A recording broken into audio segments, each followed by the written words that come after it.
Shannon Runner, and I want to hear about you and the issues you care about. Look for me here every week in the press room, live on Searchlight's Facebook page. We ask a question and you give us your take, or you ask a question and we find the people who have the facts. It's time for real people, real stories, and real talk. Every Wednesday at 8 in the press room on Searchlight's Facebook page. Now, let's talk. Welcome to the press room. I am your host, Shannon Monroe. Every Wednesday at 8, right here on Searchlight's Facebook and YouTube pages, we will discuss issues of national importance and how they affect the Vincentian public. Thank you for joining us and Happy New Year. This year marks 50 years since the historic general election of April 1972, when the result was a tie between the People's Political Party and the St Vincent Labour Party, with both of which won 6 of the 13 seats.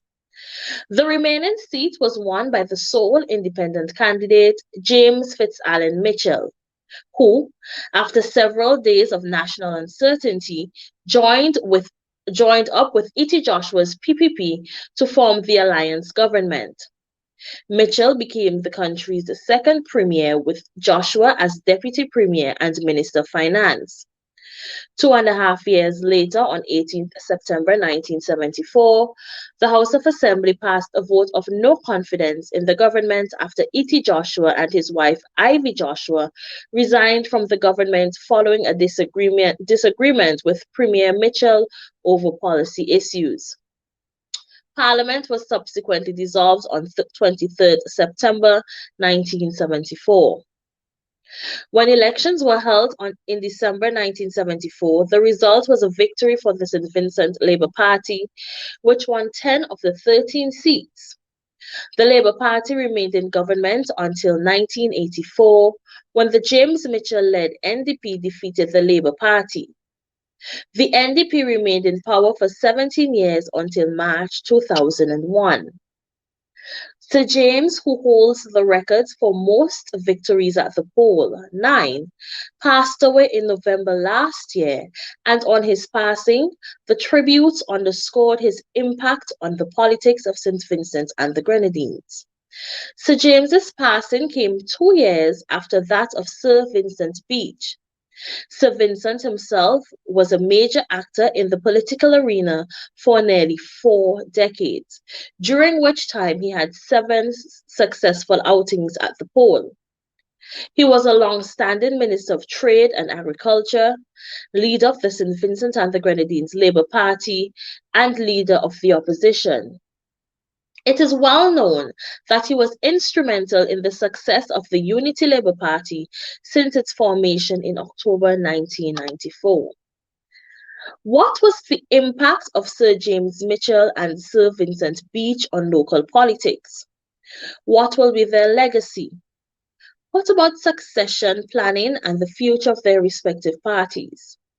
To help us reflect on these questions are 3 distinguished guests who have a wealth of knowledge about political developments in St. Vincent and the Grenadines.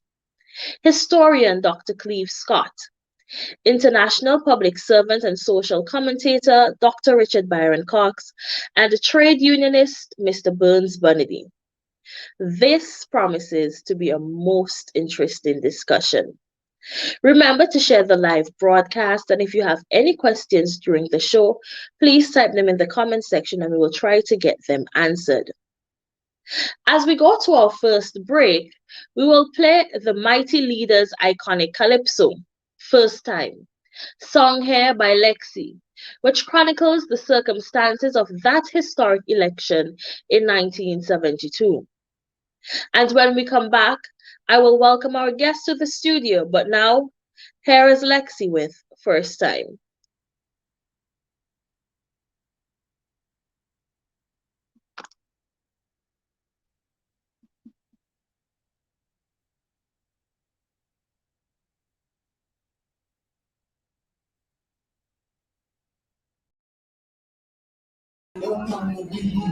Thousands of people still studying. Our country is so small and hearts full of pain. A tiny dog on the mountain. So it's a small guy with people. It was the first election after they go. First time an election our words to be constituency. So we got them figures for you and me. First time our neighbors went so high. First time that we had an election night. Most in the world we ever had this thing. You might be one by one.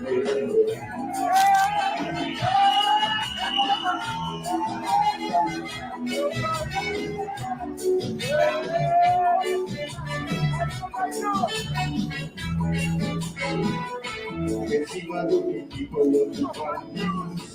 They didn't know exactly the truth.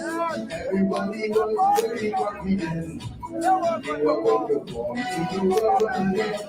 But when the only independent get come up, over 90,000 people let them up. Just to hear how some of them start a ball, wondering on which side they are going to fall. First election after slavery, first time an election as one. Our constitution constituency, so it was a serious way you want me. First time our neighbors went so high, first time that we had an election time. First in the world we ever had this thing.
Welcome back.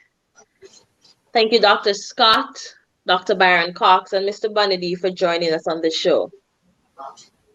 It is my pleasure and honor to be here. Thank you very much. I want to wish you a happy New Year, and to everyone who's listening or looking at the show, Happy New Year to you. I'm honored to be here. Well, I would like to say the same thing. Happy New Year to all Vincentians and persons, of course, listening abroad.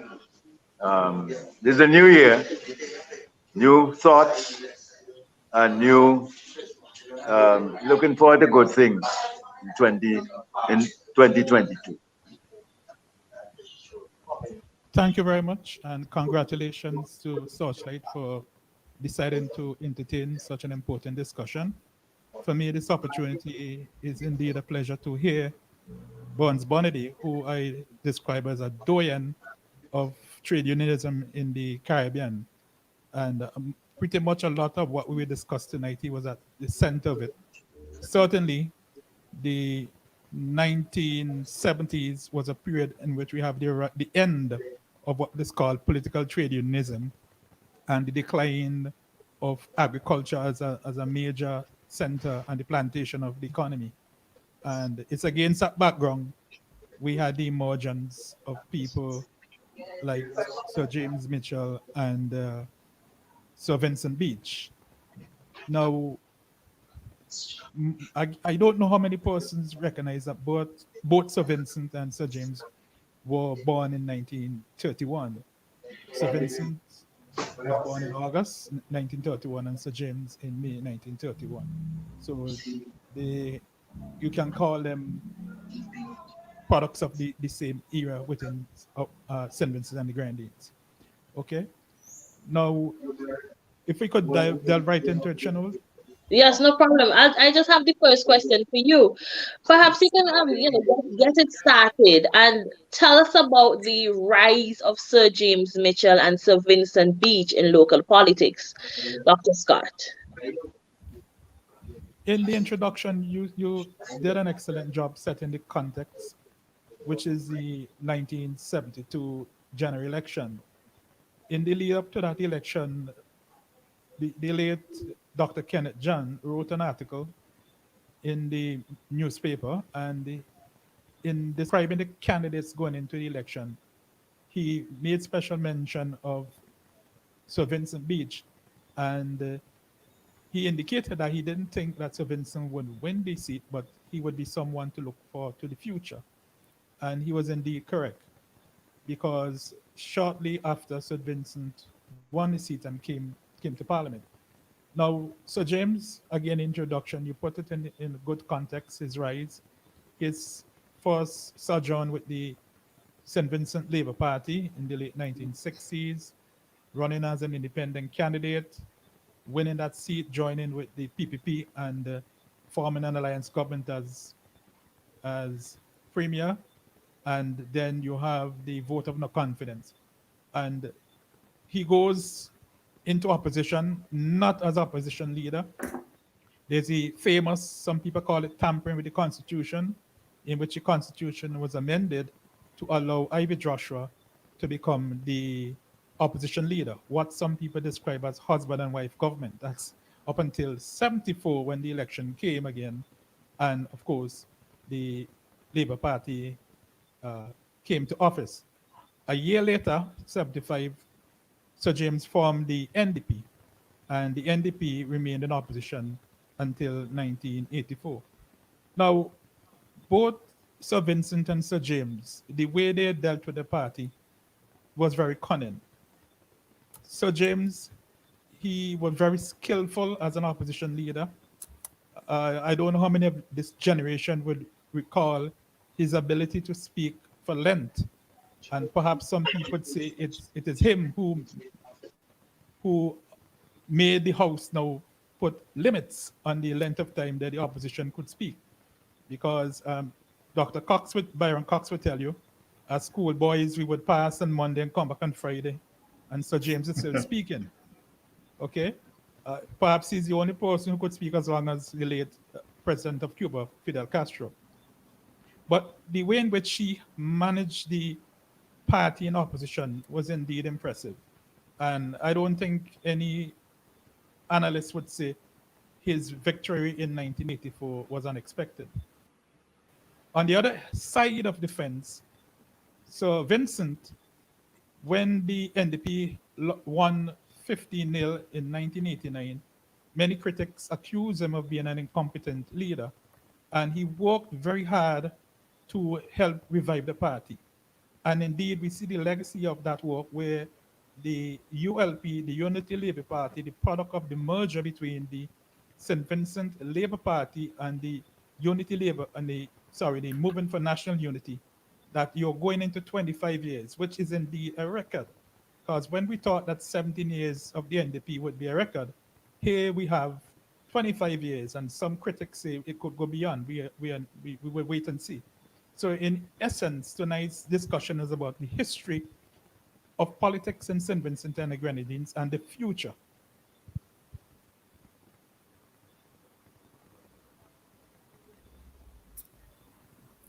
You have to put your microphone on. We can't hear you. Sorry about that. Thank you so much, Dr. Scott. Now, Mr. Bundy, you served in cabinet with both Sir James and Sir Vincent. How would you describe each of these leaders? Well, I will say this, that Sir Vincent Beach was the first one I served with. As a matter of fact, I operated out of his ministry when I returned to St. Vincent and the Grenadines.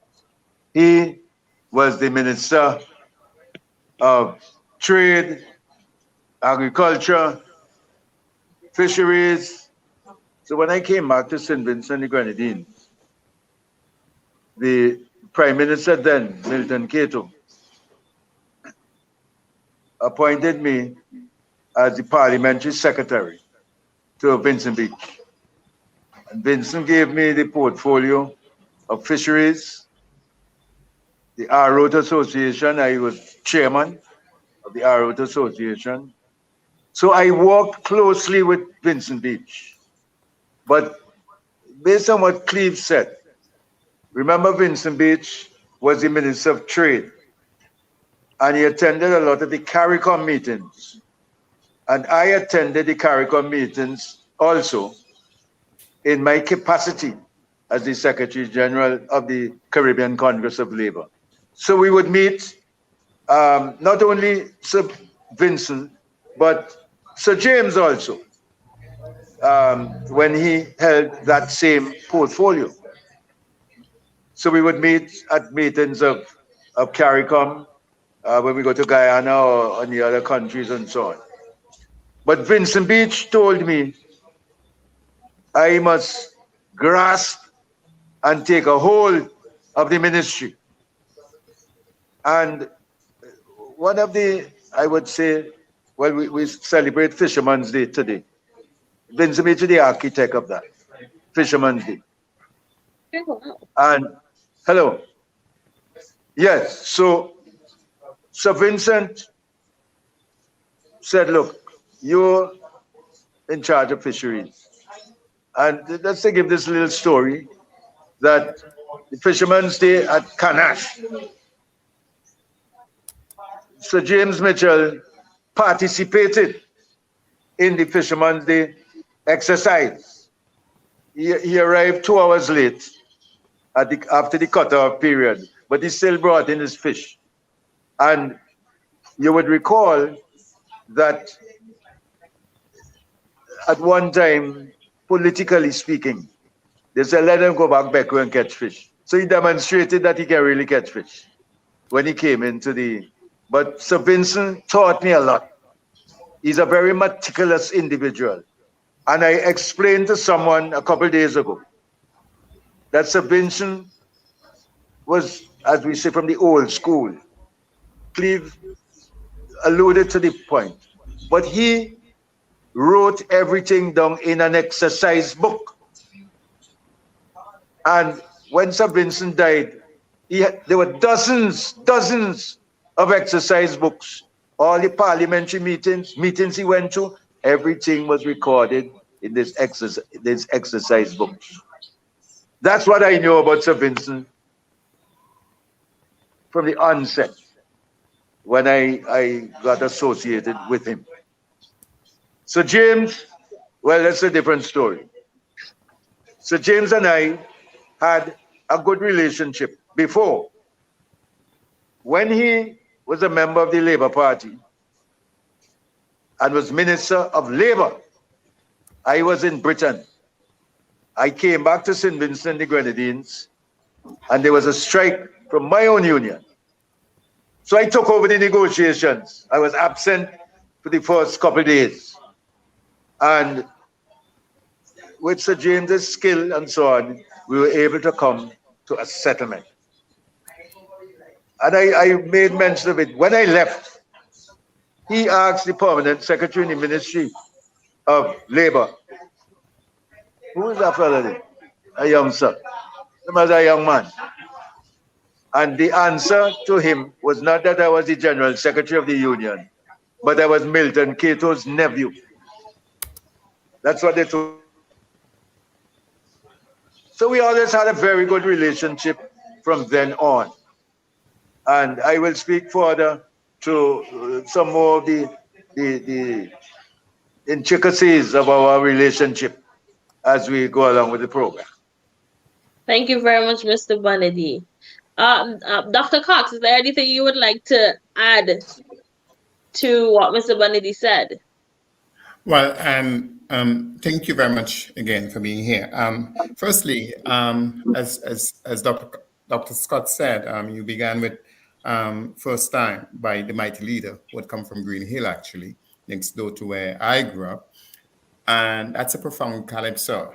What I want to say is this, that these two men, if you look at them carefully, they had several things in common, which were and are important to this country, and they had differences. Now, Burns will tell you, and Dr. Scott will tell you, that when Mr. Mitchell first came to power as premier in 1972, his slogan was "Back to the Land," right? And he wanted to ensure that agriculture went forward. A matter of fact, when he won the elections in 84 and so on, one of the things that he did was land reform, okay? And broke up the estates and so on and gave it to people.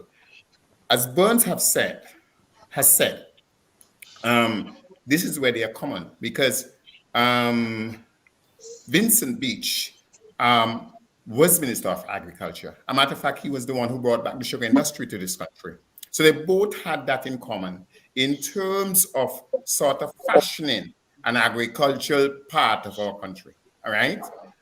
In Vincent's case, in Sir Vincent's case, he also dealt with industry in a significant way. Right. So these are things that they had in common. As Dr. Scott has said, they come from the same period as well. However, and this is important, James Mitchell was what I would call a neoliberal politician.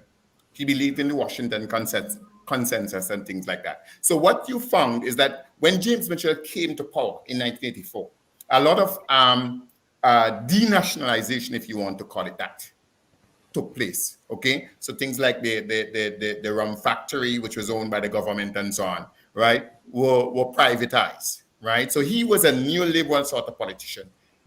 Mr. Beache, on the other hand, was a different kind of man. Mr. Beache came from what I would call the Milton Cato understanding of economics and how economics should run. So Mr. Beache fundamentally believed in having an economy which was built on three pillars: a cooperative sector, a private sector, and a government sector. This was fundamentally different from James Mitchell, and we must understand that. And these two things set the paradigm as regards economics in our country and social relations. So this is something that one needs to understand. Secondly, I think it is important for us to note that between James Mitchell, right, and Vincent Beache, right, what we have is about, say, 35 or so years of their influence on politics. So the young generation that you look at now, there are people your age, I suppose, Madam Moderator, who know nothing else in politics save and except, right, what these two men have fashioned for us. And this is important, very, very important to understand. Now, it is my view that, as Dr. Scott pointed out, James Mitchell first got into politics in 1966.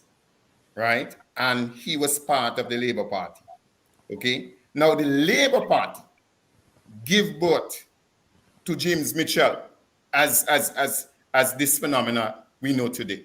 Because he had a quarrel, and Burns could explain that, right? And he left and decided that, look, you know what happened? I am going to have my own thing. A matter of fact, it has not been said here yet by Dr. Scott or Burns, but he started his Grand Caribbean Party, if you remember that, Burns Burnaby. And we know what happened with his Grand Caribbean Party, but we ain't going to discuss that tonight, right? But what I'm saying here is that that led to James Mitchell being out on his own, okay? Now, he ruled the roost, politically speaking, from 1984, okay? By 1989, as Dr. Scott has said, he had won all 15 seats. Now, here again is important to understand. And this is the key, in my mind, as to how our country has been fashioned over the last 30 or so years. Vincent Beache had the wisdom and the vision to see, that, look, we had to bring the MNU then, the Movement for National Unity, led then by Ralph Gonsalves, okay, and the Labour Party together, okay? Starkey at the time was leader of the Labour Party, if memory served me right. But it was Vincent's wisdom, it was Vincent's experience and so on that brought this together. And listen, this is important to understand. In the 1998 elections, right, Labour, the Unity Labour Party, which Vincent more than anybody else in my mind, was fundamental in forming, right, had won 55% of the vote. It was clear that the next election, Labour would more than likely win and he would become prime minister. But guess what Vincent did? He stood down. He didn't have to. He stood down and allowed Dr. Gonzalez to become prime minister. The rest is history. So this is a great man in every sense of the term, right? And these two men has fashioned this country for the last 30, 35 years. We mustn't take that for granted. Two other things I want to say is that the economy and the social relations of this country, right, and the education of this country, the industry of this country have been fashioned by these two men in many ways. Now, James Mitchell figured out that, look, the banana industry is going to collapse and we have to switch to tourism, okay, as, you know, the next thing now, so to speak, right? Vincent Beache realized, look, you know what, we have to sort of get into more diversification in one way or the other. And so it was that he with Ralph Gonzalez began this process.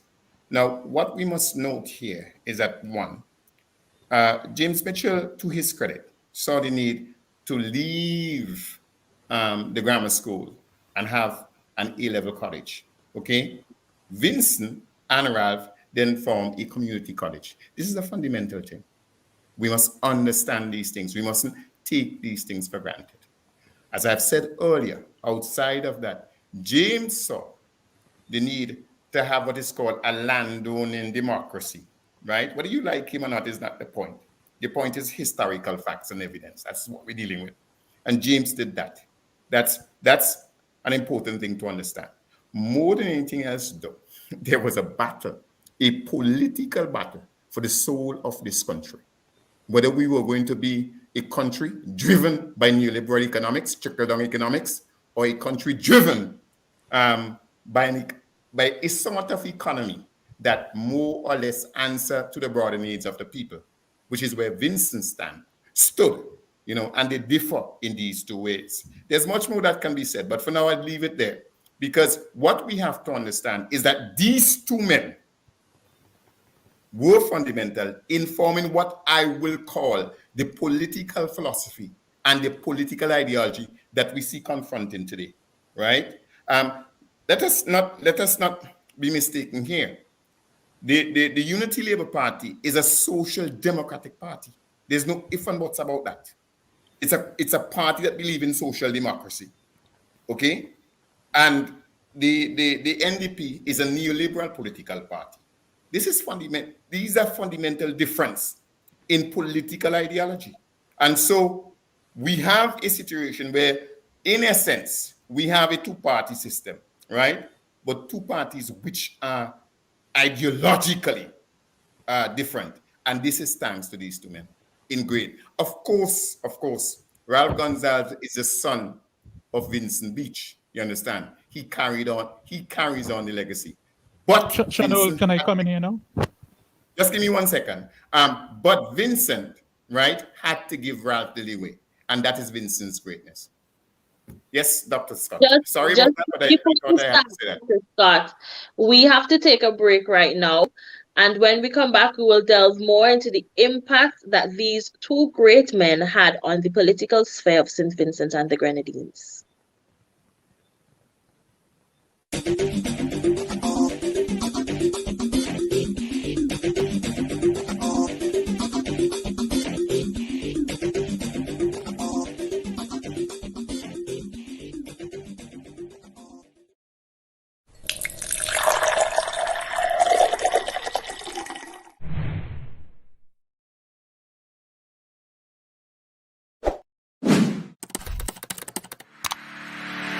Searchlight Online, now stronger and better, and with more options for everyone. Download the free app and access the e-paper and breaking news. Check out our e-paper's read aloud and translation features. Read our e-paper in different formats, even when you are offline. Access our online archive as far back as 2005. Only interested in viewing ads? Go directly to our print ad marketplace. Subscribers get exclusive access to a full-color midweek e-paper edition, in addition to the weekend edition. Affordable monthly, quarterly, biannual, and annual e-subscription plans. Book, submit, and pay for advertisements online. Go to www.searchlight.vc for more details. Searchlight, journalism you can trust. Now stronger, better, and with more options for everyone.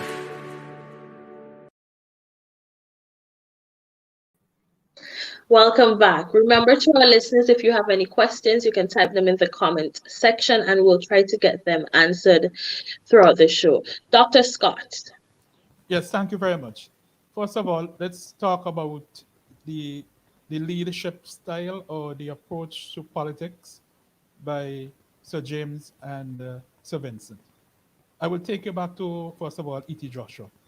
E.T. Joshua, on his own steam, quote unquote, remained in office for 10 years, but the other 10 plus years, they were all based on alliances. A lot of people don't remember that.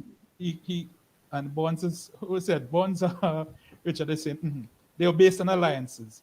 So what Sir Vincent did eventually with moving with the MNU was in keeping with a tradition that was already well established. However, Sir James, on the other hand, did not believe in alliances because he continued to be on his own steam. And I would suggest to you that his belief in what Vincent can call Imanism is why right today the New Democratic Party still finds it difficult to give the kind of challenge that should have been launched against the incumbent. Now, remember that Sir James, after winning 15-0 in 1989, thereafter, most people would tell you that we were dealing with a different Sir James. In any case, if we go back to the election of 1984, it is well established that the majority of the candidates who ran with him in that election, they were last-minute persons who wanted the ticket. So in terms of a party structure, that Sir Vincent and we could say the current Prime Minister, Dr. Ralph Gonsalves, the leader of the Unity Labour Party and then the MNU, they had a different approach. They believe in party structures, right? Then, when we looked at the appointment of Arnim Eustace as Prime Minister and as leader of the party, a lot of the party faithful in the NDP had a serious problem with it. And even today, with the most recent appointment of Dr. Godwin Friday as the leader, as against other challengers like Major Sinclair Leacock, a lot of questions are raised. So the question is, to what extent that the New Democratic Party has learned its lesson as whether or not the Sir James style of leadership internally in the party system has made it suffer or progress. So that Dr. Cox is quite correct that Sir Vincent has to be in a different creature, because unlike E.T. Joshua, he did not use the alliance to keep himself in the front seat. That's the first thing. The second thing is in terms of the focus on the economy. No, Sir James in 72, 74 had a very strong agricultural focus. But when he came back in 84, that focus disappeared. He focused then on infrastructure. And his focus on infrastructure was very good, because the reality is all across the country, we had a lot of goody tracks, quote unquote. We lacked a lot of running water and electricity, because the Labour Party before that was focusing on trying to keep agriculture at the center. The point is that every administration have its own challenges, and sometimes they focus on different things. Okay? So that is what I want to put in context. And we probably could hear from Bonds, who was in the center. Let me say this. One of the things with the Labour Party, remember, as Richard had said earlier, and you have repeated it, agriculture was what was being driven. But remember, the Labour Party in Vincent Beache's time as the Minister of Trade, we moved into the area of industrialization by invitation.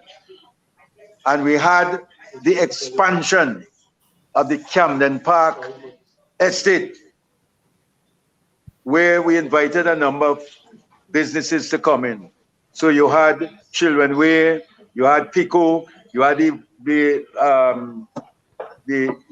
ECGC. All those things was during Vincent Beache's time as the trade minister. Yes. And they had utilized most of the Butlers Limited moved from Kingstown down to Camden Park because that was regarded as the industrial estate. We had Children Way, we had Pico. But in addition to that, they ran out of space. And then they moved to Diamond. So that was the preoccupation, so to speak, during the period when Vincent Beache was the Minister of Trade. I would say this, my first cabinet meeting, the Minister of Trade came to the meeting, my first meeting as a junior minister, and he reported to the Prime Minister that he had gotten the first payment from ECGC for the government share in the flour mill. It was $2.5 million. And he presented the check to the Prime Minister. 2.5 million, 20% shareholding. And they negotiated the 20% shares in the flour mill out of the profits in the previous years. So the government didn't put up a halfpenny out of the pocket. So that's the first thing. Richard made a point, and it is very important for historical purposes to bring it to the fore. Sir James, after he lost in '66, you remember the Grenadines Declaration? That was a very important move by Sir James to secede from St Vincent and the Grenadines. Grenadines Declaration. A lot of young people, they don't know about that. But he had his own logo, his own flag, everything, and so on, that the Grenadines had been like a bastard child, in his view.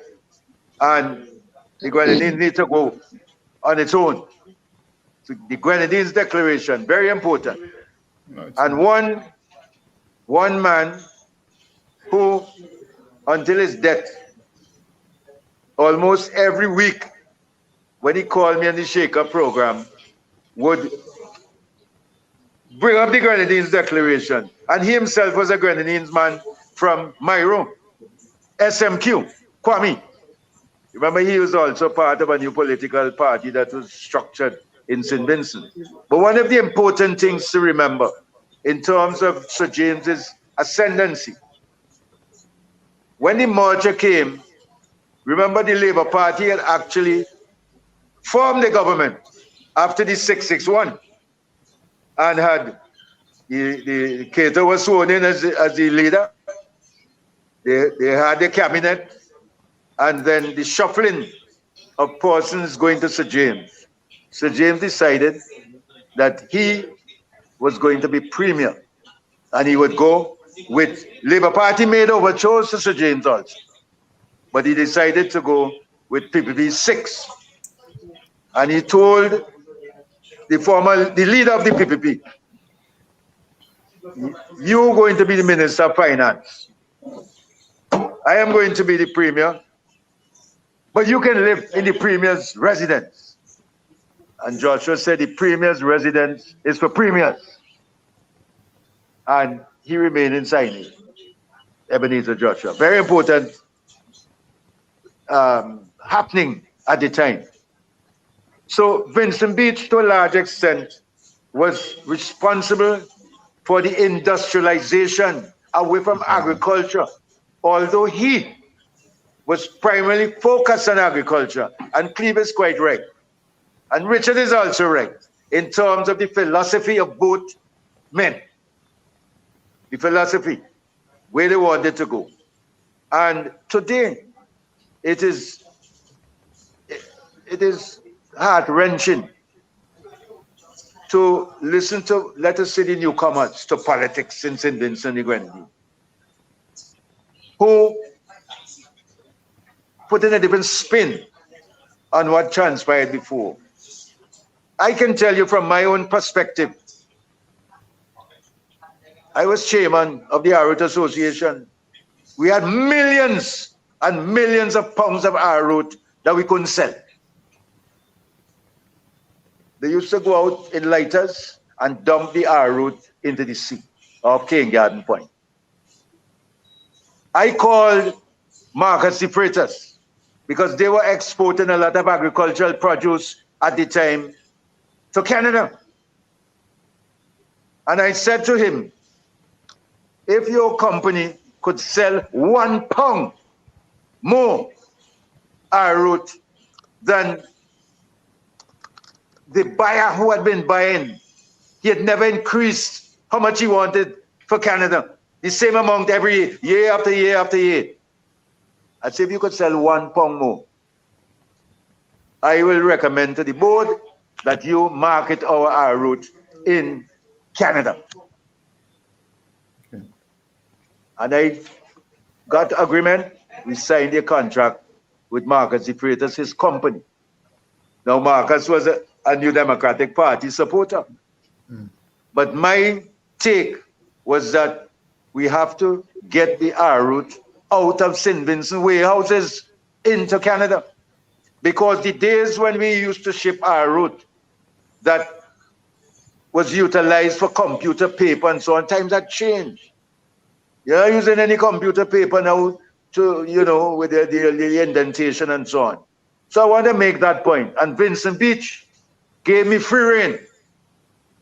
I also, under Vincent Beache stewardship, brought in the Smithsonian Institutes and from Canada, from the United States, to look at our fisheries and fish farming in St Vincent and the Grenadines.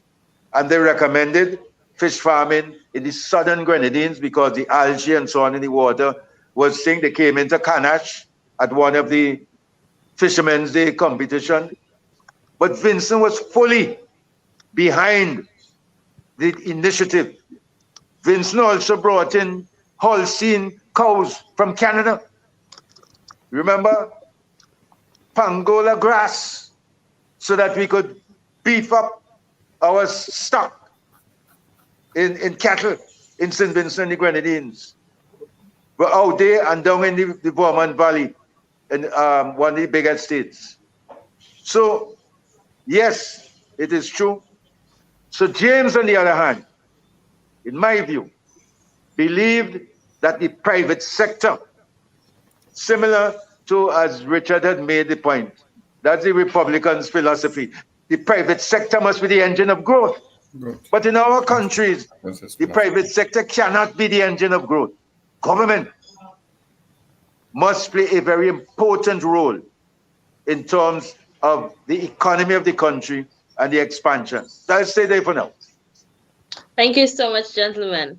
Now I'm going to throw this question out for the panel and you can each weigh in on this. What do you think made Sir James and Sir Vincent such indomitable forces in local politics? Even after their retirement, they still played very important roles in their parties. Okay, I'll go first. And Okay. I'll give a simple practical.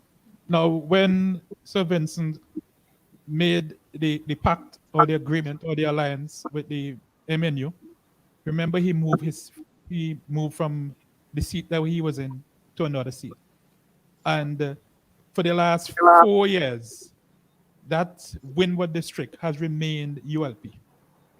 That Windward district has remained ULP. And I would say a lot of that has to do with the influence and the historical legacy of St. Vincent. Don't forget they call him Sugar Daddy. They call him Sugar Daddy. Well, in addition to that, let me make this point. Sir Vincent bought lands from the Hadleys in the constituency that he ran in and donated land for school. So the impact of that, a lot of people don't know that. Sir Vincent Okay. And yeah, you go ahead, Rich. I think Richard wants to come in. Yeah, let me, I think to answer this question, I think Cleve did something earlier, which is very, very important.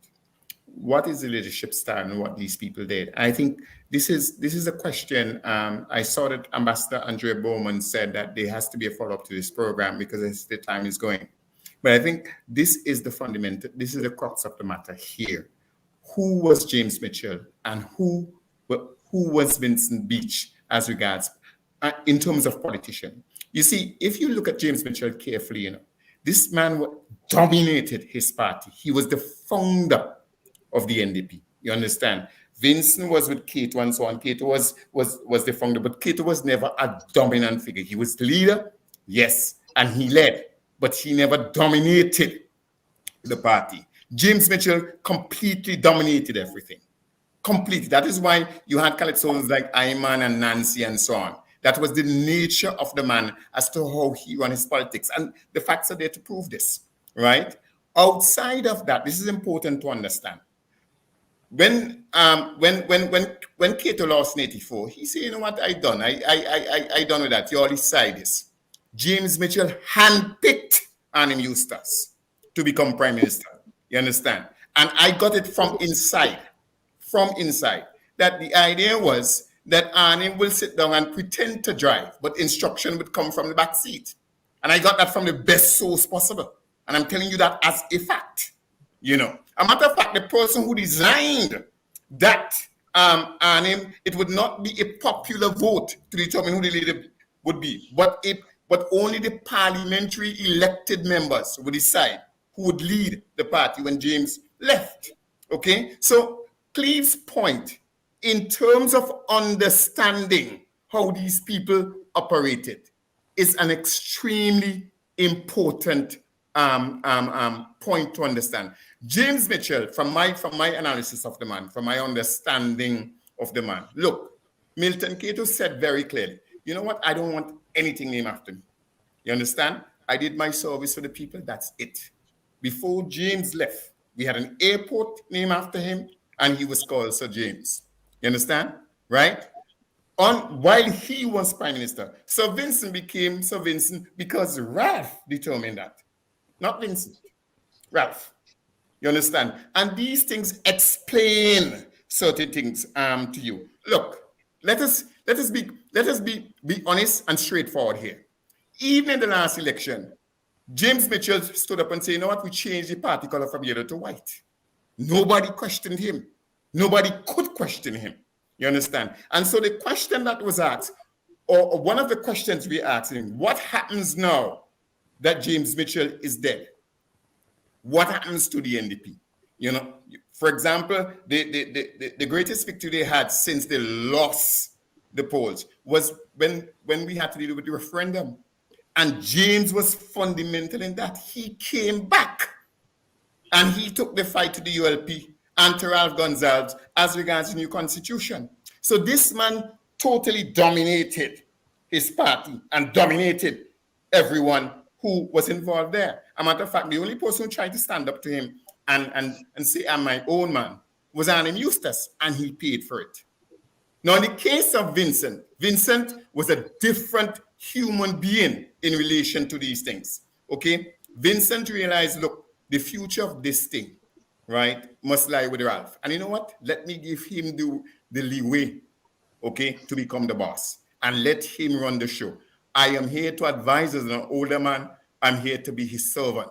This did not happen with James Mitchell. Finally, let me just, because I don't want to talk too much, but if you remember, when Arnim finally became prime minister, one of the things he did was to reduce James Mitchell's salary as a senior minister. That was the end of story. You don't challenge James Mitchell. You don't do that kind of stuff. These are the realities, I'm not making up a story, These are the facts. Last but not least, Barnes said something, but he didn't tell you the whole story. I will tell you the whole story.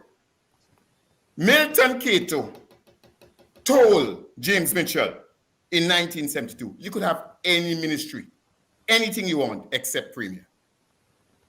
And that is fact, and Bones know that is fact. James insisted with his one seat that he become premier. Joshua was so afraid of Cato taking becoming premier because after that it would be up and up for Labour, because the statistics showed that Labour was constantly growing. You understand? It was gaining more and more of the popular vote. And Joshua understood that and so agreed with his 6th seat and James with 1 that James become premier. I just wanted to see that Cleve's point as regards who these men were as politicians and how they run their parties and so on is an extremely important point going forward as regards politics in our country. Well, you may. Okay, Mr. Bundy, you may go. Yeah, you made a very an important point when you talk about the leadership. I think generally speaking, the NDP supporters in the main, the rank and file, they wanted Jerry Scott to be the leader. They wanted Jerry Scott. But the constitution of the country says that the person who is the member of parliament that control the majority, that's how we form the government. So the majority of the members of the parliament. Sir James made sure that he got the undertaking from the majority left to support Mr. Eustace. And you would recall that at the Victoria Park, when it was announced, there was almost a revolt. But things quieted down after a time because people really thought it would have been Jerry Scott and not Mr. Eustace. Sir James Mitchell explained that Eustace was an economist, he had this, he had that, and so on and so forth. So I myself, I said to both Mr. Eustace and Jerry Scott, and to Sir James, I say, Arnhem is the Prime Minister, but Jerry Scott is the politician. And politics is a very important thing to get control of the government. The politician, in the scheme of things. St Vincent, on the other hand, remember, it was not easy sailing. St Vincent supported Ralph Gonsalves, but there was another contender at the same time for leadership, Stocky John. Don't forget that. But St Vincent, I suspect, had the influence on the political party, as Richard was making the point. And he was committed to the party, and he gave up the leadership of the party to Ralph Gonsalves. But I just put in this little story here, not too long. I was campaigning in the election when the NDP got back in for the last time. And Sir James said to me, I want you to go to Dayson Cottage and help out the colleague Abbott, who was running. So I was with John Cato. So we driving, going out. When we got to the undermine, I saw Sir Vincent's Jeep. So I told John, stop here, man. Look, Sir Vincent Park up here by Bucky. So here, man, I said, let's go inside. So we went up to the house. And it was not Sir Vincent driving the Jeep, it was Dr. Gonsalves. So here, man, let's go. I told Dr. Gonsalves at that time, I said, you will be Prime Minister of St Vincent and the Grenadines one day, but not this time. Yeah, he can testify to that in Bucky's house. Remember, we had our affairs in Barbados and so on before. I also told John Cato, I said, if you are a politician, Ralph Gonsalves is a formidable force. And if your candidate campaigning and we have Ralph Gonsalves in a shop by Bucky in the house, for 2-3 hours. That is 2-3 hours of campaigning that he's not doing. So where's your hurry? Let's hold him on here. I just put that in as a side. Thank you so much. Strategy, board, strategy. Dr. Baron Cox asked the question just now. What happens to the NDP now that Sir James is no longer with us? And I would like to ask again to the panel. Now, after the 2020 elections, Dr. Gonsalves indicated that, this would be his last outing as leader of the ULP. We know that he has taken an advisor role, and in his absence as leader, he would still be there in an advisor role like St Vincent had been for many years.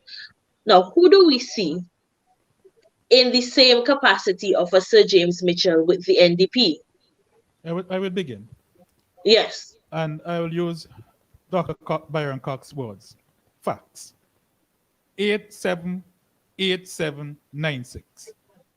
First time in the history of this country. 878796. It should be at least 87 again or 96 the other way. So if we continue on that, then we're probably looking at 10-5. So the New Democratic Party, perhaps the passing of Sir James, will allow them now to get the house in order and form the alliances that are necessary.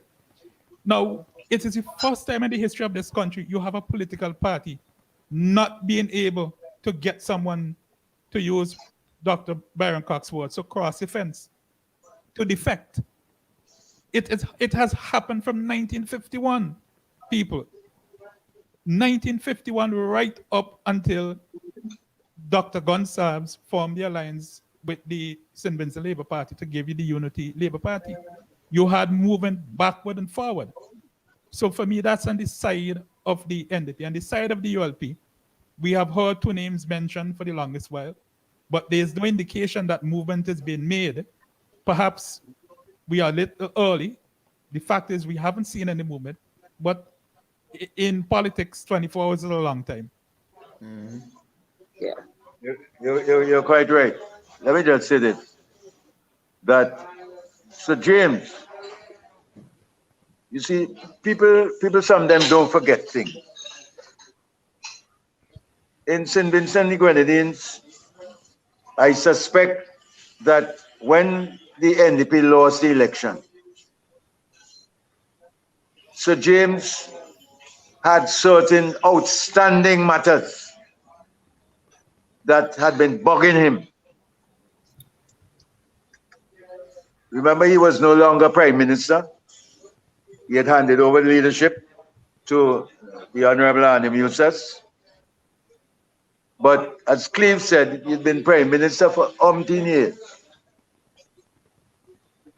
And he still had to the back of his head, there are certain things that the government needs to do. But as he told the Prime Minister, Dr. Gonsalves, newly installed Prime Minister, when you take over the administration of a country, you have to be brought up to speed by the people you have around you, the officials and so on. And he was sure that it would take Dr. Gonsalves about 3-4 months before he knows certain things. So on his first day as Prime Minister, Sir James called him. He said, I have to see you. Important matters of state. Dr. Gonsalves said, man, come right now. And Sir James went, spoke to Dr. Gonsalves in relation to the offshore financial services. That we were on a blacklist. The country was on a blacklist. Had Sir James not spoken to Dr. Gonsalves, he would not have known these things to start putting things in place. He didn't know the people who operated the offshore industry abroad in Geneva and so on and so forth in Liechtenstein. I am saying this because I saw firsthand, and Cleve is correct in terms of the capacity of the people you have now. I was chairman of the thank you meeting in the market square to thank the people who voted for you. You lose the election, but you have to thank the voters. Sir James came to the meeting to the annoyance of a lot of the persons who were there because they figured, well, you have to go and talk to Ras Gonzalez the first day he get installed. And when he mounted the platform to speak, he only had 5 minutes left before the police closed down the meeting. 5 minutes. And when Sir James came up on the platform, a number of the politicians who had been elected, who had lost their seat, jump off the platform. But Sir James saw that in the corner of his eye. When they announced him, I announced him to come and speak. And they jump off the platform. We had a meeting at the party headquarters. And somebody challenged him. You make us lose, you make us lose the election. See me? He said, I move as leader. I promise the party one thing. I will deliver the 2 Grenadine seats to the party. He said, but you all give me 5 minutes to speak. Raise up his hand like that. 5 minutes. And he walked out of the meeting. So I suspect that, and this was prior to the referendum and so on, but the bad blood started from then. And I will say this because Richard don't want me to say it. I was in the ministry when Richard was in foreign affairs. I went to Sir James and said, Sir James, this guy, Richard Byron Cox, is material for overseas. Get him out of St Vincent and the Grenadines. Post him abroad.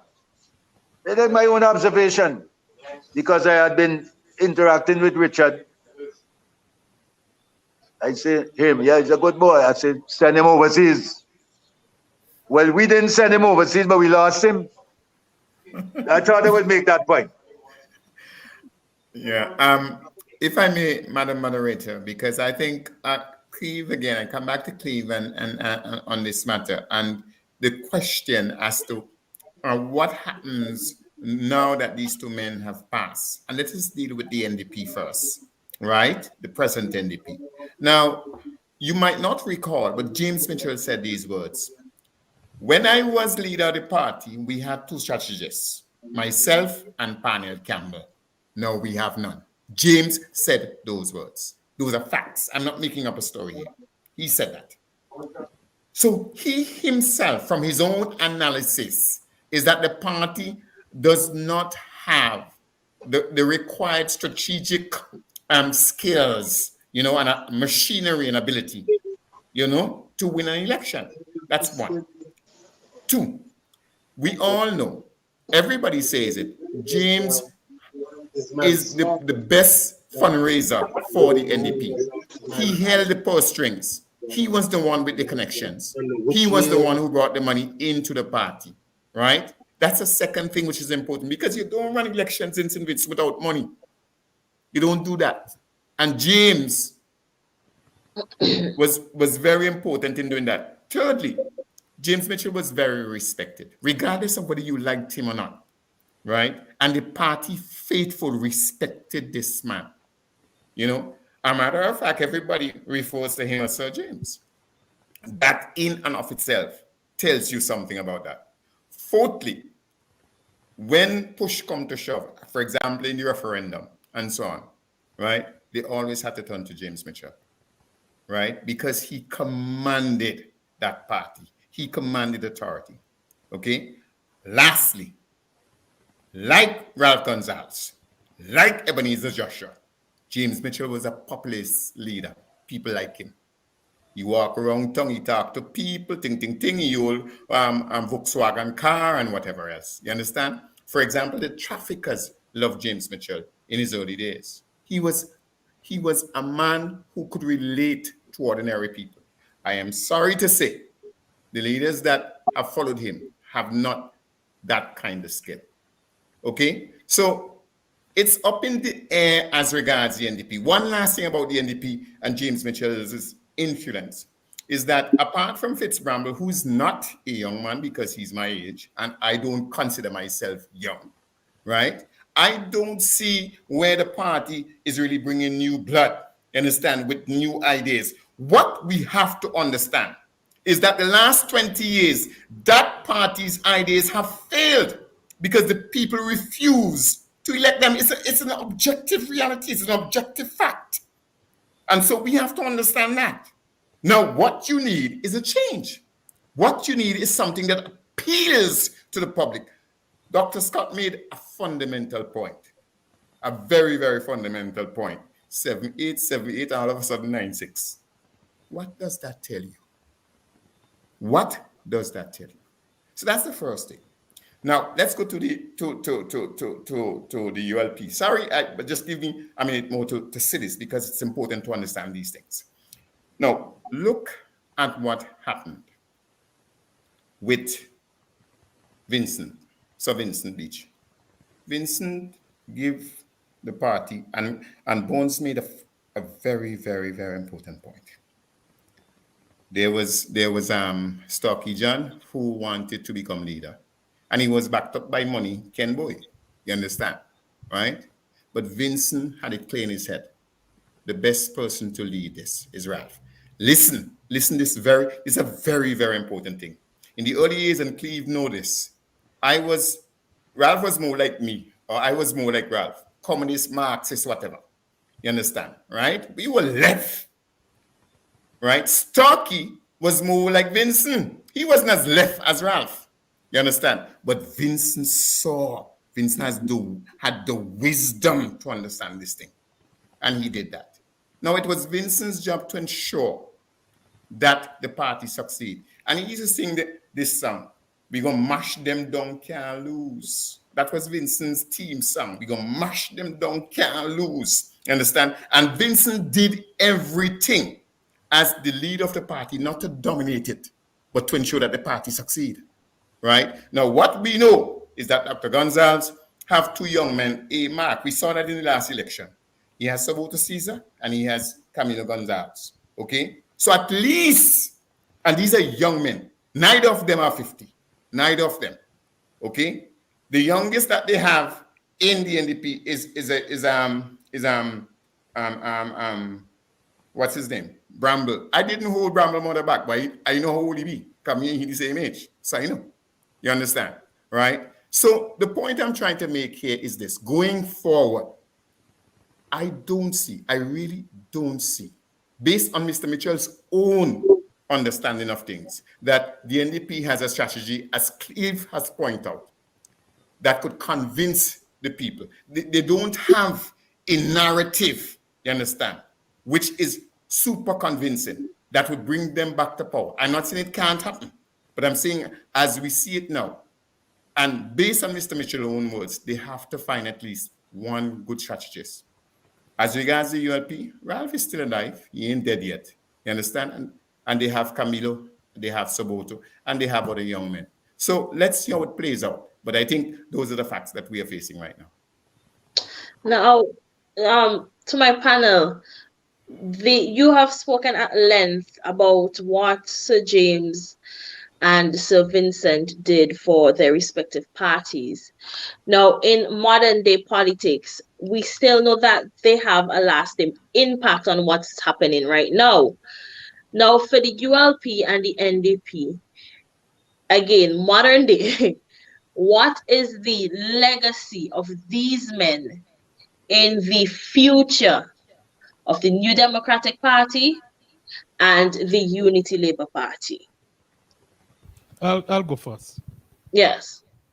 Now, I describe Sir James' approach from 1989 as Iman. And there are lots of calypsos that summarize it well. If you listen to Toiler's Mr. Nancy, particularly Third Verse, he was kind of prophetic in his own way and philosophical as to the kind of leadership style James Mitchell had.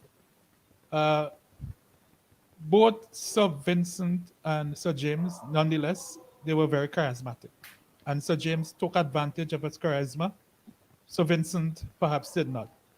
But outside of that, looking into the future, the fact is that the New Democratic Party have a sizable support among sections of the youth. And there are a lot of youth activists who Dr. Gonsalves would refer to as internet crazies and so on.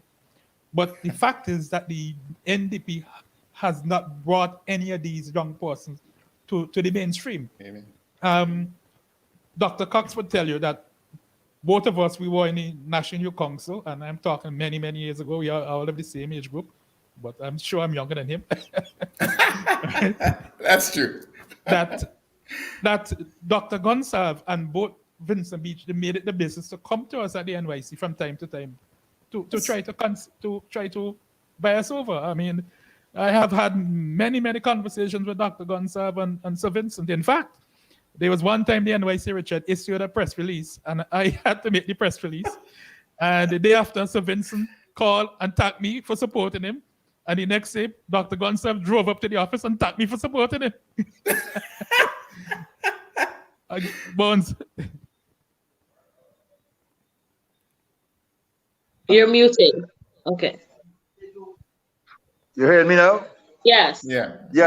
I think one of the important factors to take into consideration in this whole exercise is that I personally, this is my view now, believe that Dr. Friday, who succeeded the Honorable Arnim Eustace, has not engendered himself. They tried to give him a tour of the country, carry him here, there, and so on and so forth. But he lacks certain things. I don't want to say what he's lacking, because he might try to correct them in the future. But he does not have the charisma of Sir James. He does not have the charisma of Ralph Gonsalves. I don't think he has the political finesse as some of the other people within his own party. And you can't win an election with that. I remember, and I must make this point, Sir James called me after the defeat of the NDP. He said, man, come down to Beckwith. Bring your vehicle. So I went down. He said, I wanted to drive around the winning candidate. I drove him around in Beckwith. His turf with the microphone, thanking the people in Beckwith. It stuck with me. I win my seat. I hit in the road. But Sir James called me, so he knew what I didn't know. And it has not changed in terms of the profile of the leader of that particular party. Not changed. Vincentian people looking for something more. You might have your political allegiances and so on and so forth, but you're supposed to be able to galvanize people. And I think that is lacking. So Vincent, on the other hand, was, as you said, charismatic, but he was loyal to his party, very loyal to his party. And Dr. Gonsalves, although an independent person of thought, etc., always consulted with Sir Vincent. Always consulted. Pick his brain. But I will say this before I close. Sir James, to me, gave Sir Vincent the greatest tribute when he, in his last meeting of Parliament, yes, I remember that, said that he was retiring. He said, Sir Vincent, come with me, retire with me, let us go together. You would have been the best Prime Minister St Vincent never saw. Don't if you remember that quote. yes. That's what he said about Sir Vincent. Right. You know, I think that going forward, the thing about Mr. Mitchell, and let's say Ralph Gonsalves and Vincent Beache. These are men who never give the impression to ordinary people that they were aloof, that they were far away from you. They never give that impression. I knew Mr. Mitchell. I knew Mr. Mitchell personally. I worked with Mr. Mitchell very closely. I knew him. And he never, ordinary people never felt that he was alien to them, that he was removed from them. This is the same case with Vincent Beache. It's the same case with Ralph Gonsalves, right? The leaders that have followed James Mitchell, and Eustace, and Godwin Friday, somehow or the other, they missed that connection. Somehow or the other, they don't really have that. Mr. Eustace, in the latter part of his career as a politician, was coming into it, you understand, but probably a little too late. I agree with Bones Bonnie totally that Godwin Friday has a long way to go in this matter. Let us not fool ourselves. From the days of the 8-man army to today, a political leader must be a very popular man in St. Vincent and the Grenadines. Popular with the people if you want to win elections. That is fact. That is fact. And that is why one of the ULP slogan over the years have been keep the comrade there. It was always about the political leader. Joshua used to say that he could put, Bones would remember this, Cleve, you too young. Yes, you're younger than me. Amen, but Cleve ain't gonna remember that. Cleve ain't gonna remember that. You're too young. It's you yourself, Cleve, who say you're young, and it's not my fault. Don't blame me. You understand? But Joshua used to say, I could put a broomstick. You understand? And win elections. Why? Because Joshua was a popular leader. You understand? He was a person who came out the trade union movement and dealt with people, right? They used to call James Mitchell a fisherman. A fisherman is an ordinary man. Catch fish, sell it to ordinary people, and so on and so on. This could not have been said about Arlen Eustace, who was a trained man, worked in a bank and so on, was prominent secretary, and it certainly cannot be said of Godwin Friday. Whether you like this or not, it matters me not. I'm here telling you as I see it. And these are the facts. So that's what I wanted to add to that. But I just wanted to say, Arnhem was also a fisherman too, you know. He had a boat called Nippy. He had a fishing trawler. That was his hobby. His hobby. Yes. When he left as prominent secretary, he said, I gone fishing. That's what he said. Yes. When he resigned as prominent secretary, he said, I gone fishing. I remember that. Cleve remember that too. So you're not too young for that part, Cleve. Thank you so much. We're going to take a final break, and when we come back, we will ask our guests to make their final or closing contribution.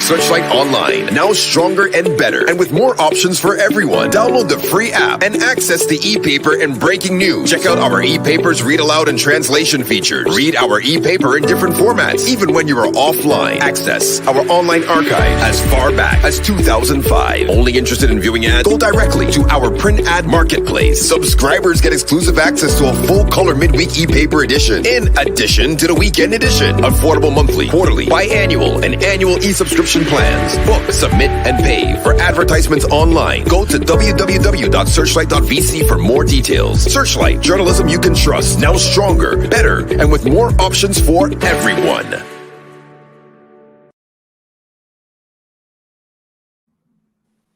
Welcome back. Welcome back. We will now have closing contributions from our panelists. Dr. Scott, if you would like to take the lead. Yeah, thank you very much. I think I'll volunteer for the West Indies as well. They probably might be a bit more They might have a spot, okay? They just might have a spot. Now, to listeners and viewers, I know we have people on both sides of the fence, as Professor Dr. Richard Byron Cox like to say, or as Bones Bonnie mentioned earlier, the spectrum or the continuum, which is a term I prefer. that they are the diehard NDP supporters who might be very angry with us tonight, or the diehard ULP supporters who might be very angry with us. And I see that there are some diehards putting comments at the bottom. But I want to say to the diehards that elections are certainly or not certainly in the distance, and our comments here, analysis here, is not about electoral campaigning. It's about the state of our country, where we are and where we are going. They need to consider what we are saying in our analysis as in a non-partisan way. Now, I would say that the politics in St. Vincent and the Grenadines, certainly since 1951, has been a very, very interesting history. Perhaps it doesn't pass with me reflecting on the history. The 1972 elections, for those who came in late, this year is 50 years, and that 1972 elections basically is what set the context, the stage for where we are today. And the question is, where would we go in the future? And I think that's what we try to do this evening, to sort of remind people where we are and for them to contemplate where we can go.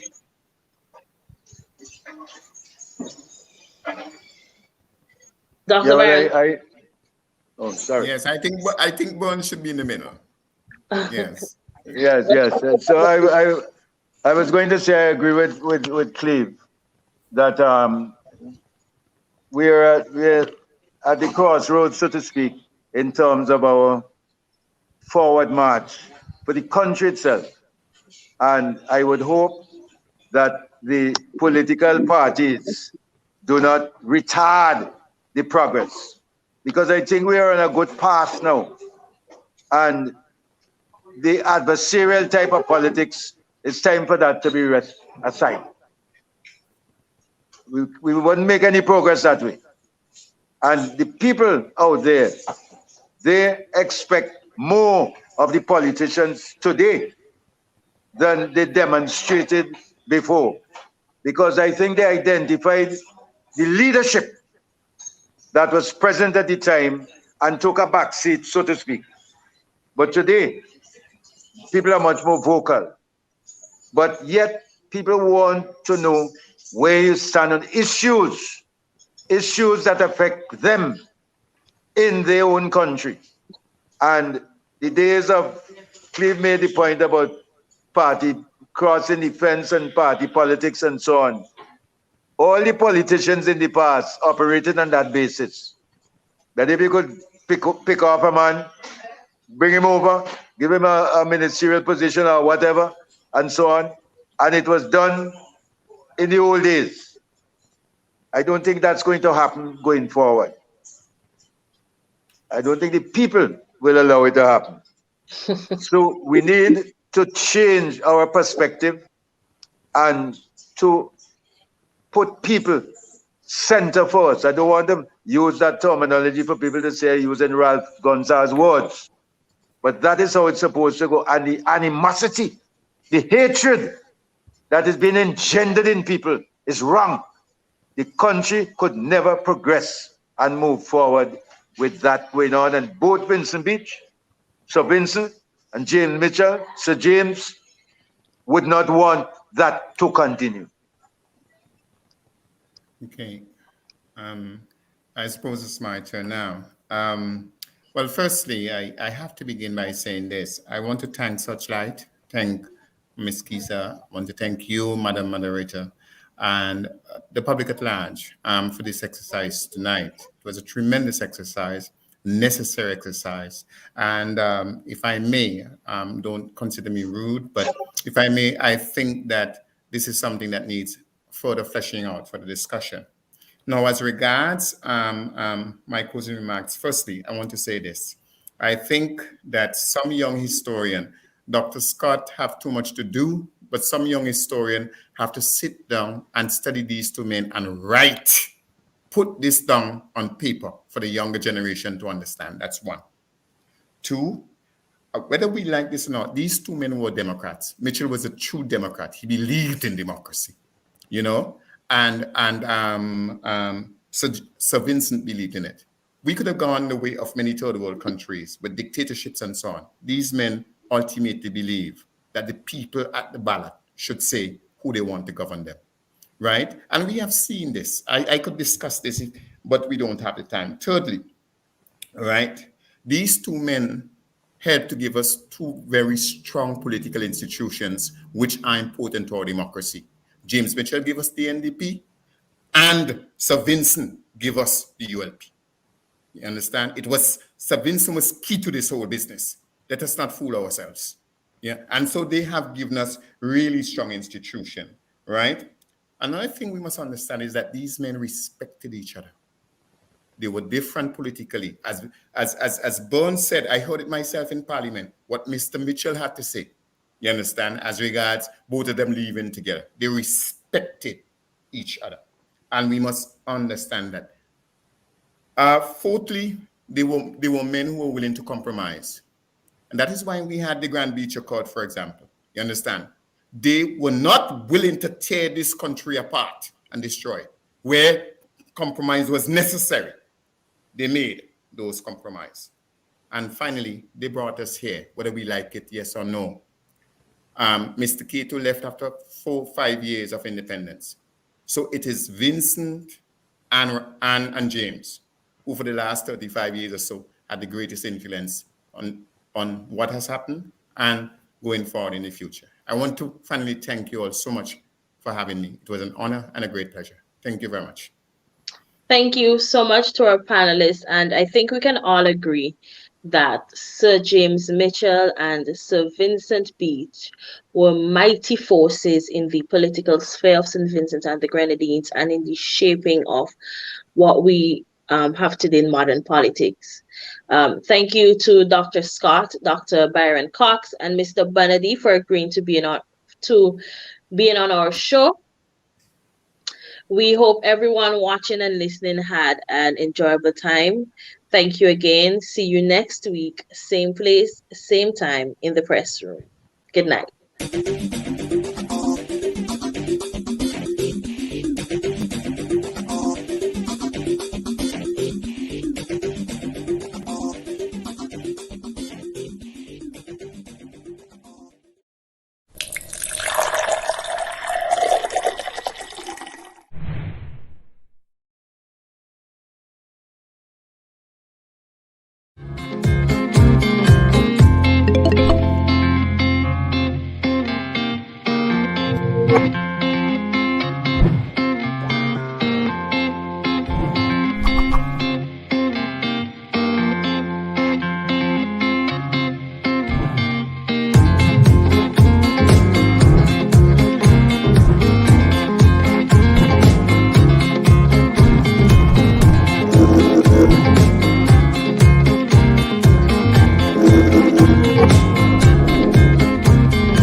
He can fight too. I make a broadcast what he going to do. Come on, the over tomorrow. But I have to last of the steady tire. Next thing we will be getting the alliance home. All of them they get so fire can come. Is the IVD, if there is a boss. From up to the week of a stop right in first time on the election at Hollywood. Our vote will be touched the so we're gonna figure out so you want it. First time our leaders are going so high. First time that we have an election time. What's it for we ever so far they don't know time